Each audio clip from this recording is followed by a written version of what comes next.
अस्सलाम वालेकुम स्टूडेंट्स। आज हम स्टैटिस्टिक्स पढ़ रहे हैं। आज भी हम इंग्लिश मास्टर चैनल से statistics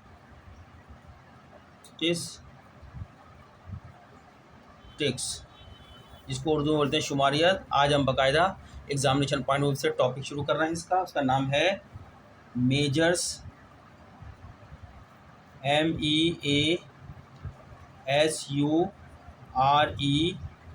MEASURES, measures of central tendency.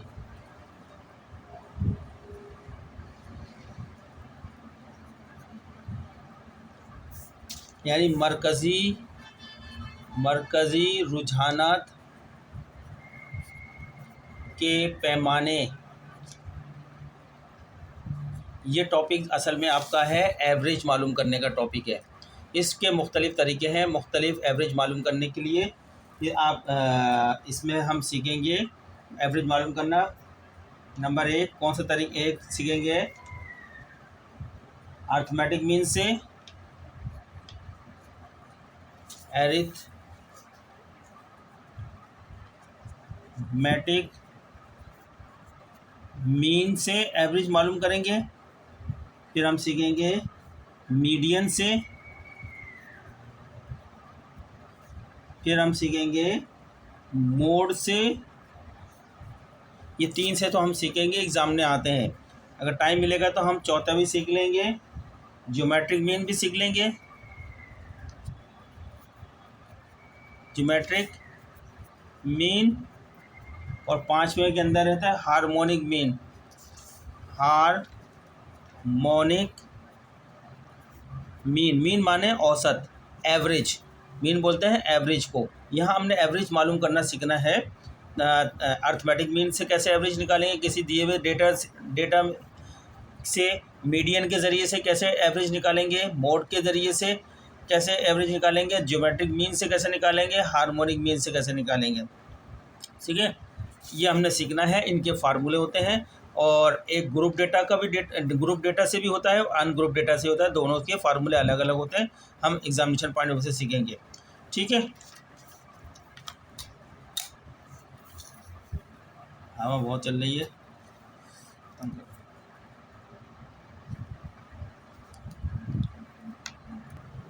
पहले हम देखते हैं नंबर एक, अर्थमेटिक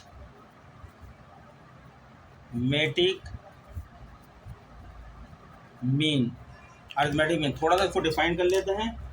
अर्थमेटिक मीन को लिख देते हैं ताकि आपको याद रहे एक दो लाइनों का। Arithmetic mean, this is probably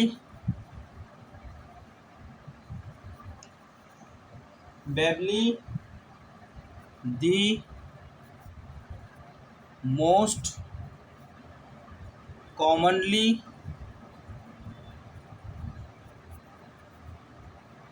used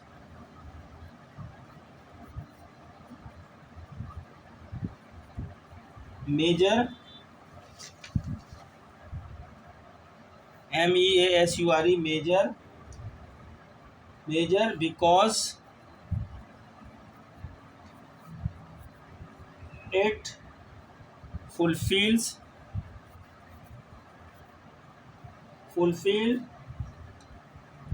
the maximum number of condition of an ideal average. चूँकि ये सब एवरेज के तरीके हैं, सबसे बेहतर ये अगर आपसे कहते हैं अर्थमेटिक मीन को डिफाइन करें दो चार लाइन में, तो आप इस तरह डिफाइन कर दीजिएगा। ठीक है, अब इसका हम इसकी एग्जाम्पल से इसके सवाल हल करके बताएंगे, तो ज़्यादा करने की ज़रूरत नहीं है। अब हम अर्थमेटिक मीन के हम आपको बता रहे हैं। अभी हम इसको आपको न्यूमेरिकल फॉर्म में समझाते हैं। देयर आर टू वेज और methods to find arithmetic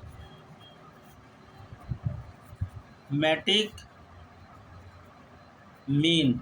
arithmetic mean को मालूम करने के दो तरीके हैं।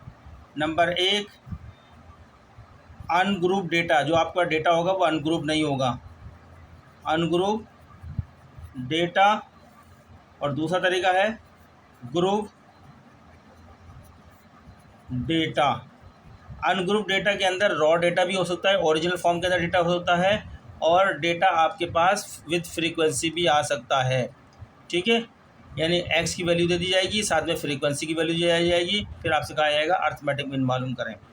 ग्रुप डेटा में ओरिजिनल फॉर्म में डेटा नहीं होगा, बल्कि उसको जो है आसान बनाने के लिए उसको ग्रुप में कर लिया जाएगा। जब ग्रुप में करूँगा तो बताऊँगा, उसका भी एक अलग फार्मूला होता है, उस वक्त लिखूँगा।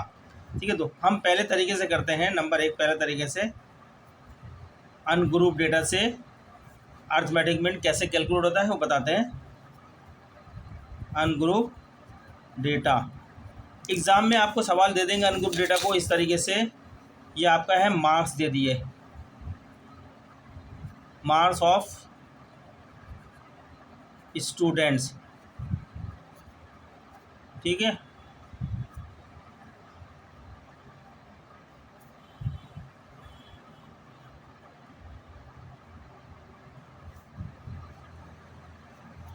अब यहाँ पे दे दिए 6 हैं, किसी स्टूडेंट ने 10 नंबर के 6 हासिल करें, किसी ने 4 हासिल करें। नंबर 10 नंबर का क्वेश्चन था, स्टैटिस्टिक का 10 नंबर का क्वेश्चन था। उसमें से क्वेश्चन में से जो है एक स्टूडेंट ने 6 हासिल करें, किसी ने 4, किसी ने 2, किसी ने 0, किसी ने 3, किसी ने 5, किसी ने 8, किसी ने 9, किसी ने 2, किसी ने 1।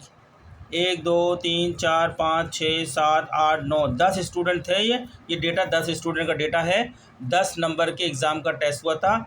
उस टेस्ट में से जैसे जैसे लड़कों ने नंबर हासिल करे हैं, एक लड़के ने 6 हासिल करें, एक ने 4 हासिल करें, एक ने 2 नंबर, एक ने अंडा लिया है 0 लिया है, एक ने 3 नंबर हासिल करें, एक ने 5, एक ने 8, एक ने 9, एक ने 2, एक ने, इस तरह फॉर्म में सवाल आ जाएगा। और आपसे कहेंगे फाइंड अनग्रुप डेटा के अंदर जो सवाल आएगा जिसमें ग्रुप नहीं है, ओरिजिनल फॉर्म में सवाल आ जाएगा, फाइंड अर्थमेटिक